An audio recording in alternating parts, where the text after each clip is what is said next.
Other questions? Anybody else have one? Yes.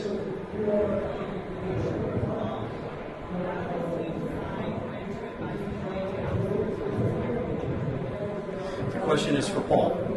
How do you advise a client when it's appropriate to bring someone in versus outsource?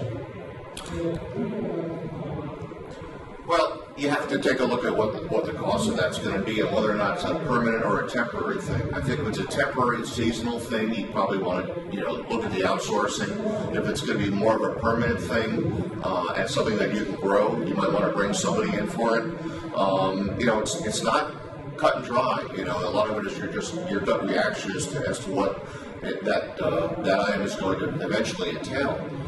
Sometimes you'll outsource it, and then the person that's doing it can't handle it, and you'll decide to bring it on a full-time job. It's probably a lot less expensive outsourcing than initially because you don't have that time commitment, and you certainly don't have the overhead associated with hiring people with fringe benefits, etc. But it really depends upon what the long-term range is for what that service is going to be. Yes, sir.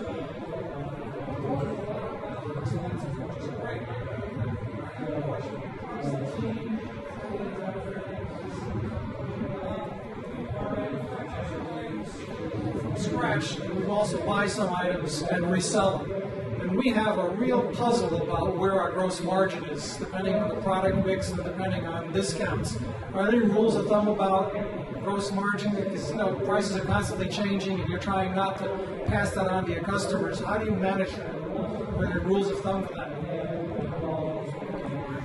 Could you repeat that? I couldn't hear a lot of that. The question is, they've got a significant product mix, and they're trying to decide where the appropriate pricing structure is as pricing moves and margins move to maintain margins and profitability. Did I get it right? Okay. This is about a particular product, you mean?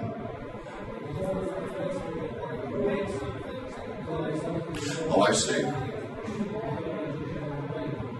Well, I guess you'd have to look at what the cost of buying that is versus whether you could produce that in-house and what that marginal profit's going to be. For instance, if you've got a product that costs you $10 to make in-house and you could buy it outside for less than $10, the question really is it the same quality? Can you get product that you need quickly? Can you get it serviced quickly, as opposed to doing it in-house, where it's going to take you some time to do that? It has to do with the turnaround of the item as well, and you have to really look at all the costs involved with doing it in-house. You can't just look at the direct costs; you have to look at the indirect costs. So you have not only direct labor and overhead, but you also have all the G&A expenses that go with that. You have the indirect expenses of the workman's comp and the unemployment. All those things can be 25 to 50% of the cost of that person's direct labor. So you really have to add all those in to make the analysis. Sure. I heard you asking specifically about gross margins, and we're going through a little of this ourselves, and not to make this look like a really inbred panel, but I happen to use Filomeno and Company, although Paul is not my representative on a day-to-day basis, and they're working with us and using a tool that they offer, which helps us compare all of our cost categories to others in our industry. That really helps us break down what should your gross margin be, how much should you be spending on rent, what's the real time as far as the rolling national average on marketing and advertising expenses, and it's really brought to light some things that we were unaware of before because it's the way we've always done it. Now compare me to my competitors or people in our industry, and they can narrow it right down to Southern New England with this tool based upon your SIC codes. And I tell you, it's been incredible. Not to do a sales pitch for the organization, but I'm sure many firms out there are doing something similar in that it gives you the ability to really take a look from the inside out at how your expense structure is and where you can make up a percent here and a percent there. And at the end of the day, when they say, keep your net profit margin up there, people in our industry are averaging 3 to 5% net margin and calling that all they ever wanted to do. If I made 5% net margin, I felt like I was a failure. And so it gives you some perspective on what's out there. Picking up 1% here, 1% there really makes a difference. Other questions? How many of you, just as we close this out, how many of you have expanded your marketing practices or marketing budget in the recession? And how many of those same hands, we have 5 hands up, how many of you have had better years since you've done that or seen your competitors fall by the wayside? Okay, there's a lesson in that. For those of you who did not have a stellar 2009, your competitors who believe the economy is not doing well are also contracting. It is your job, if you want to be successful, you want to increase your profits, is to take advantage of that. It hasn't happened for a long time, may not happen again, but now is the time to capitalize on your competitors' weaknesses, to grow your business, to grow your profits by reaching out, whether it's cost savings, whether it's analysis of everything that you're doing, whether it's things that have been mentioned here, which is firing a client if they don't make the most sense, killing the favorite son product that you've had forever, and moving that out, increasing marketing, adding social media, all of those things are components that bring together and make for more profits. If there are no final questions, yes, sir.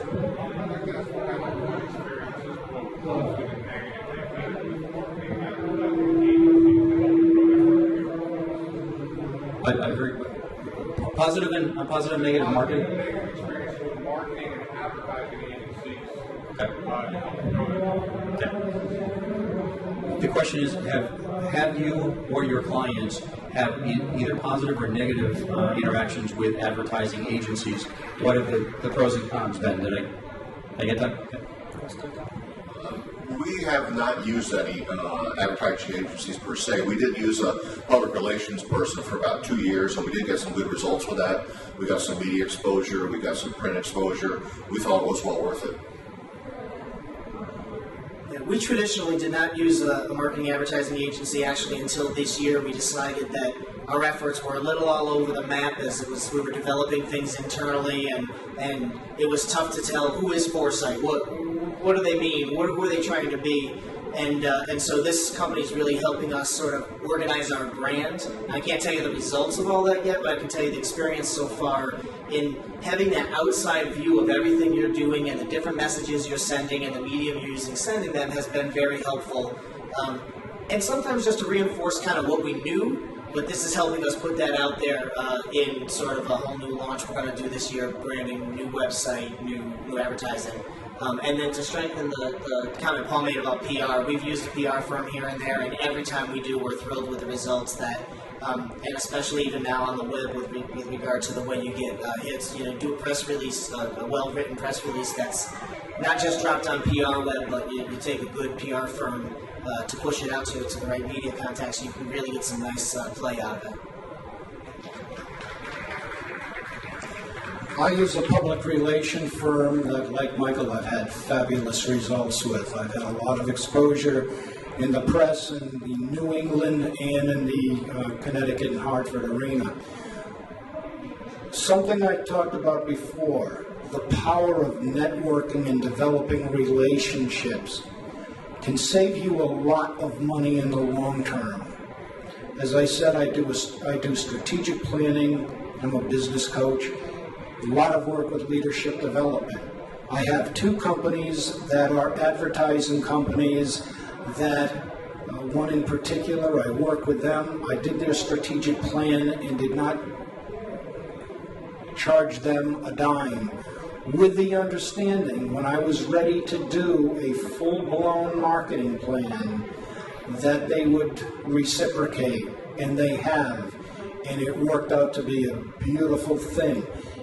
As I said before, network, build your relationships. That for small business people, that is where a good portion of your clients are going to come from your goodwill and from their goodwill in return. And the last thing as we close, understand and make sure you understand the difference between public relations and marketing. A public relations firm creates pretty tangible results. You got published, you've got press, you've got media, you've got interviews. If you're retaining a marketing firm, and I say that as a marketing coach, if you're retaining a marketing firm, whoever it is, make sure that the marketing has quantifiable dollars to dollars results. Nobody in this room, I don't think, anybody here over representing a $20 million company or larger? Okay, one. The rest of you cannot afford a branding campaign. You need quantifiable results with quantifiable time limits so that you know that for every dollar spent, you got X back, and it better be more than $1. So, again, know the difference between the two, hire the firm, and make sure you can quantify the results. Any final questions?